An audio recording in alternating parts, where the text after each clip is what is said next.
سيدنا ونبينا وحبيبنا وخليلنا وقدوتنا ومولانا وملجأنا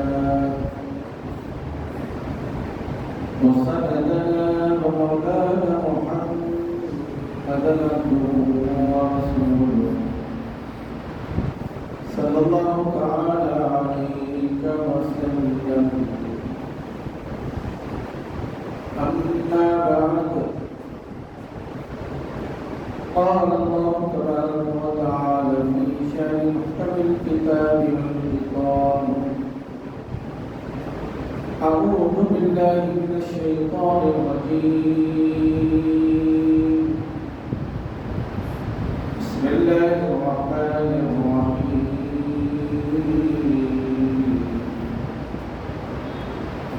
فيها يفرق كل أمر حكيم. أعوذ بالله. صدق الله مولانا العظيم وبلغنا رسوله النبي الأمين المتين المختار الكريم، ونحن على ذلك لمن الشاهدين والشاكرين، والحمد لله رب العالمين.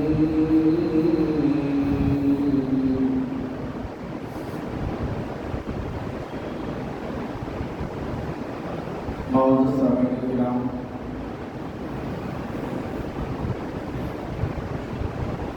خطبہ عثمانہ کے بعد جس آیت مبارکہ کو تلاوت کرنے کا شرف حاصل کیا گیا،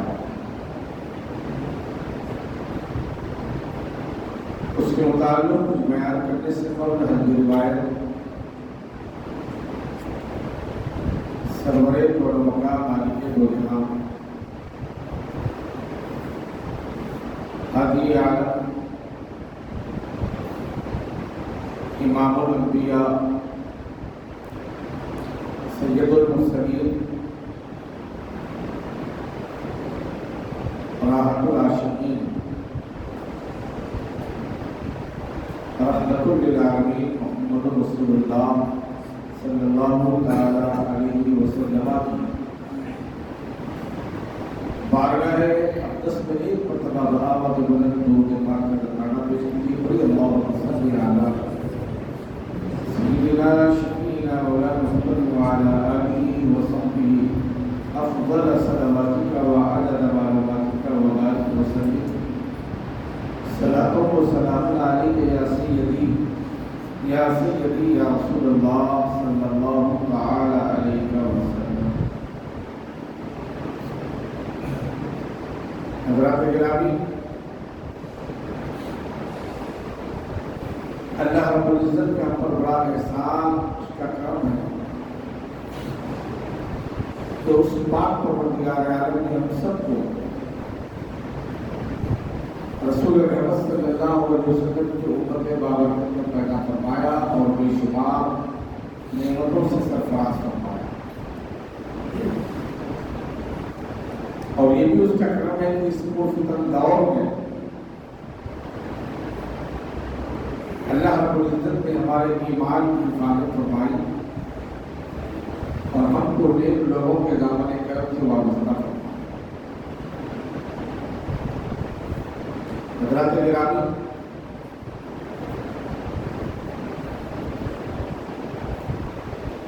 اللہ کا یہ بھی بڑا فضل و کرم ہے کہ رب تبارک و تعالیٰ نے ہمیں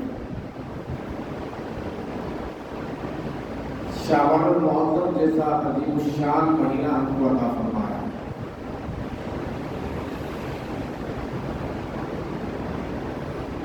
جیسا کہ اللہ کے رسول علیہ السلام نے ارشاد فرمایا: شہر رجب اللہ، رجب اللہ کا مہینہ ہے. شعبان شہری اور شعبان میرا مہینہ ہے، اور رمضان امتی اور رمضان میری امت کا مہینہ ہے.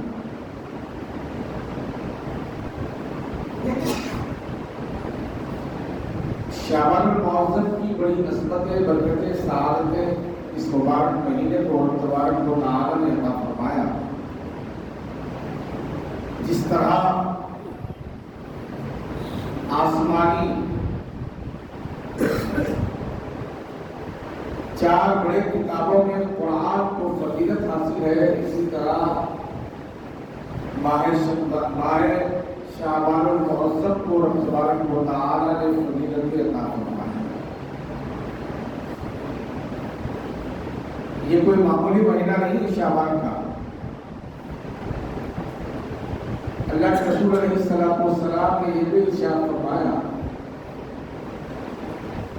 جس طرح سارے نبیوں میں میری فضیلت ہے، میرا مقام ہے، میرا مرتبہ ہے، رب تبارک و تعالی نے جو رفعت، جو بلندی، جو شان اور شوکت مجھ کو عطا فرمائی ہے، اسی طرح میرا مہینہ شعبان کو بھی رب تبارک و تعالی نے فضیلتیں، برکتیں، سعادتیں عطا فرمائی۔ عزیزان محترم، پتہ یہ چلا کہ شعبان المعظم کا مبارک مہینہ بڑی ہی عظمت، برکتیں، سعادتیں لیے ہوئے ہماری درمیان میں ہے، اور تبارک و تعالیٰ نے گزشتہ مہینہ یعنی رجب المرجب میں ہم کو ایک رات شب معراج عطا فرمائی۔ بندگان خدا اس رات میں عبادت کی ہے، رب کو منانے کی کوشش کی، اور حضور پاک علیہ السلام کے معراج النبی کا ذکر کیا، سننے سنانے کی سعادت حاصل کی۔ اسی طرح تبارک و تعالی نے شعبان المعظم کی مبارک مہینے میں ایک رات اپنے بندوں کو ایسی عطا فرمائی ہے کہ رب تبارک و تعالی اس رات میں عبادت کرنے والوں کے گناہوں کو معاف فرما دیتا ہے، ان کی بخشش فرما دیتا ہے، ان کی مغفرت کرتا ہے، اور ان کے درجات میں بلندی عطا فرماتا ہے، ان کے لیے اس رات نعمتیں عطا فرماتا ہے۔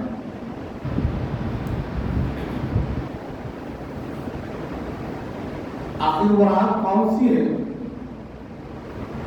تو بتلایا گیا کہ 15ویں شعبان، یعنی جب 14 شعبان کا دن گزر جاتا ہے اور مغرب کے بعد جب 15ویں شعبان شروع ہو جاتی ہے تو اسی کو شب براءت کہا جاتا ہے۔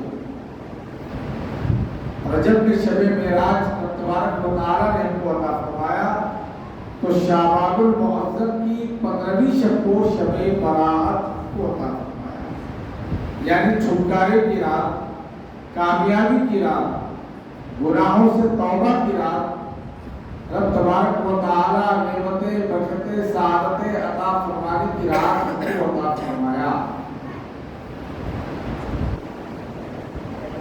حدیث پاک میں بیان کیا جاتا ہے، جب 15ویں شعبان کی مغرب ہوتی ہے،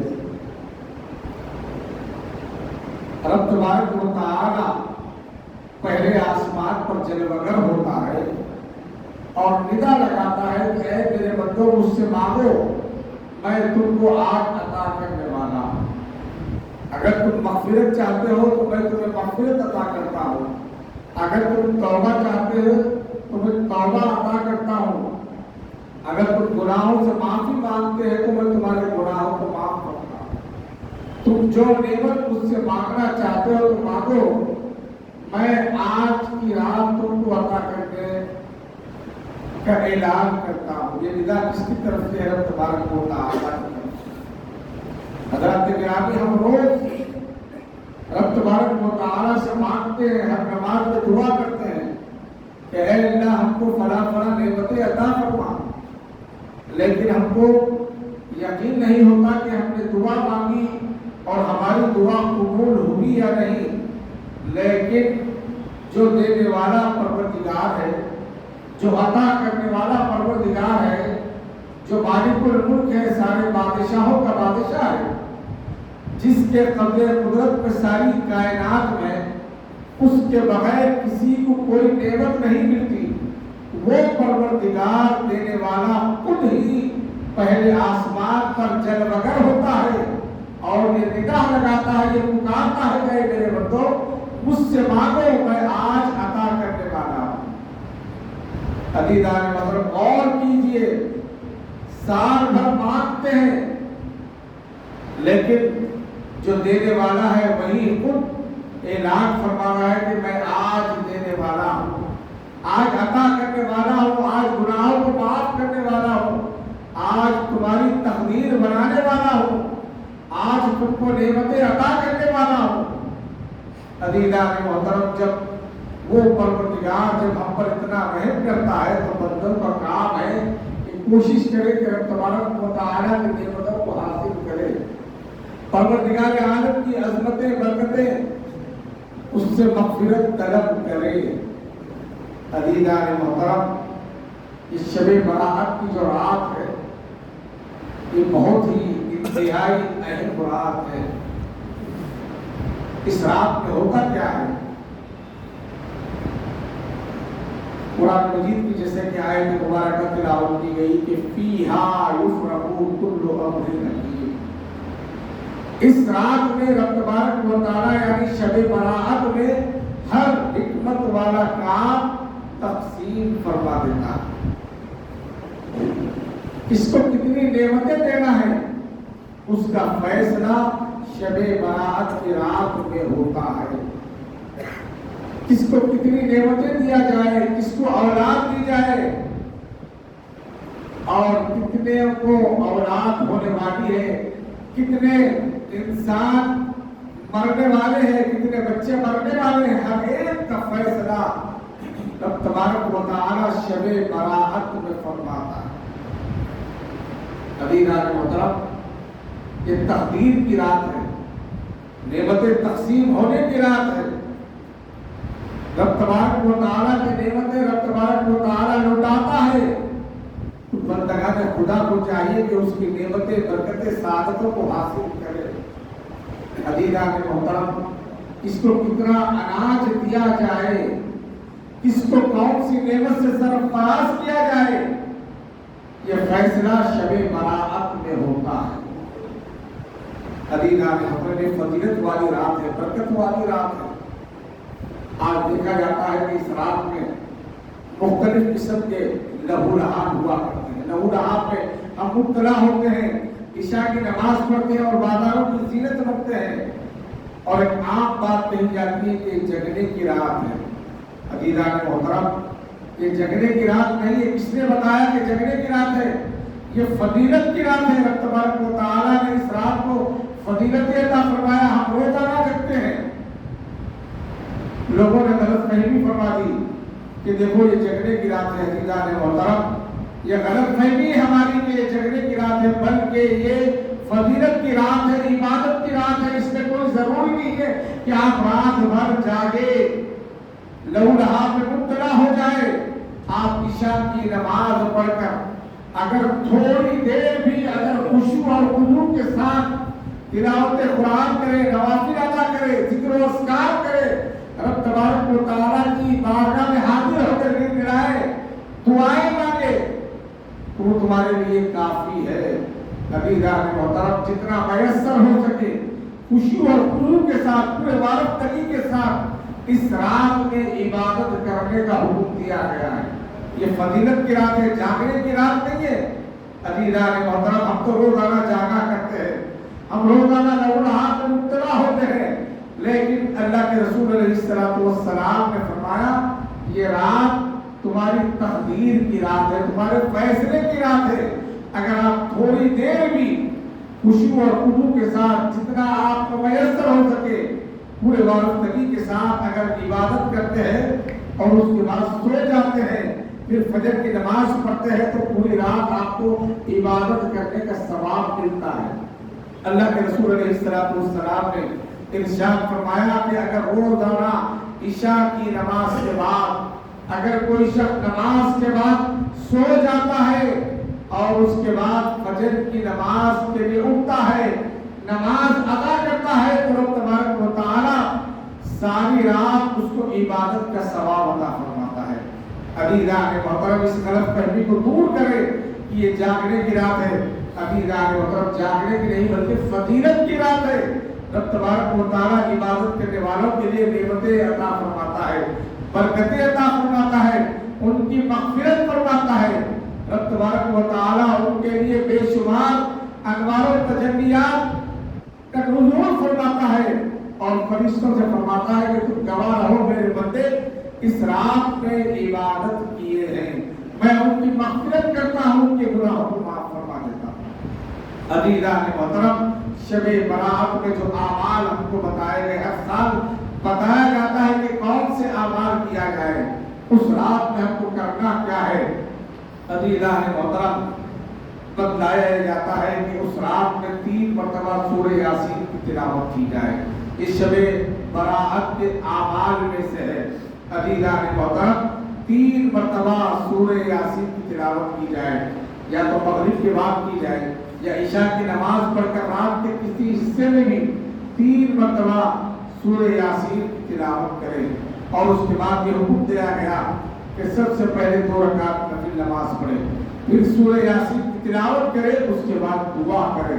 پہلی مرتبہ جب یاسین پڑھتے ہیں تو دعا کرے کہ درازی عمر کے لیے رب تبارک و تعالیٰ ہمارے عمر میں برکتیں سعادت عطا فرمائے اور ہماری زندگی کامیاب ہو, گناہوں سے پاک ہو, نیک اعمال کرے اور ہماری عمر دراز ہو اور عمر میں برکتیں ہو, اس کے لیے دعا کی جائے. جب دوسری مرتبہ آپ یاسین پڑھتے ہیں, اس کے بعد جب دعا کرتے ہیں, رب تبارک و تعالیٰ ارشاد فرماتا ہے کہ رزق میں وسعت کے لیے, برکت کے لیے دعائیں کی جائے. اور تیسری مرتبہ سورہ یاسین کی جب تلاوت کرتے ہیں, عزیزان محترم حکم دیا گیا کہ جب آپ دعا کرتے ہیں تو بلیات مشکلوں سے آسانی کے لیے آپ اپنے لیے, اپنے اہل خانہ کے لیے, اپنے خاندان کے لیے دعائیں کریں. یہ مختصر سا عمل ہے, آپ خود یاسین پڑھیں. اگر آپ یاسین نہیں پڑھ سکتے تو کم از کم جو یاسین پڑھنے والے ہیں ان کے ساتھ بیٹھ جائے اور پوری وابستگی کے ساتھ اس تلاوت کو سنے اور اس کے ساتھ دعا میں شامل ہو جائے. یہ شب برات کے اعمال میں ہے. اور دوسرا جو عمل ہے جو حضور پاک علیہ السلام سے ثابت ہے, احادیث مبارکہ سے ثابت ہے. ہم آپس میں اختلاف کرتے ہیں لیکن حدیث مبارک میں یہ بیان کیا گیا. حضرت عائشہ صدیقہ رضی اللہ تعالی عنہ فرماتی ہے جب 15ویں شعبان تھی, رات کا آدھا حصہ گزر گیا, جب میری آنکھ کھلی تو میں کیا دیکھتی ہوں کہ اللہ کے رسول صلی اللہ علیہ وسلم بستر پر موجود نہیں ہے.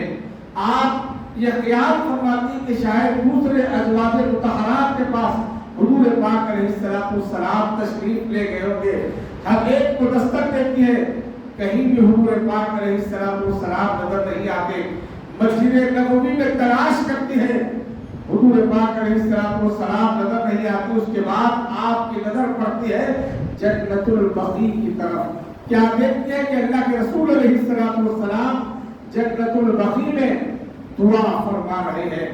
عزیزان محترم جب اللہ کے رسول علیہ السلام جنت البقیع کے قبرستان سے واپس ہوئے اپنے حجرے مبارک میں, حضرت عائشہ صدیقہ رضی اللہ تعالیٰ عنہ فرماتی ہے یا رسول اللہ صلی اللہ علیہ وسلم اتنی رات میں آپ قبرستان میں دعا فرما رہے ہیں. تو حضور پاک علیہ السلام نے ارشاد فرمایا اے عائشہ سنو, آج شعبان کی 15ویں شب ہے, بڑی مقدس رات ہے, عظمت والی رات ہے. اس رات میں رب تبارک و تعالی گناہگاروں کی مغفرت فرماتا ہے, مرحومین کی مغفرت فرماتا ہے. اے عائشہ میں جنت البقیع میں جا کر اپنے مرحومین کے لیے دعائیں کیا, ان کی مغفرت کے لیے دعا کیا. عزیزان محترم اس سے معلوم یہ ہوا کہ قبرستان جانا یہ حضور پاک علیہ السلام کی سنت مبارکہ ہے.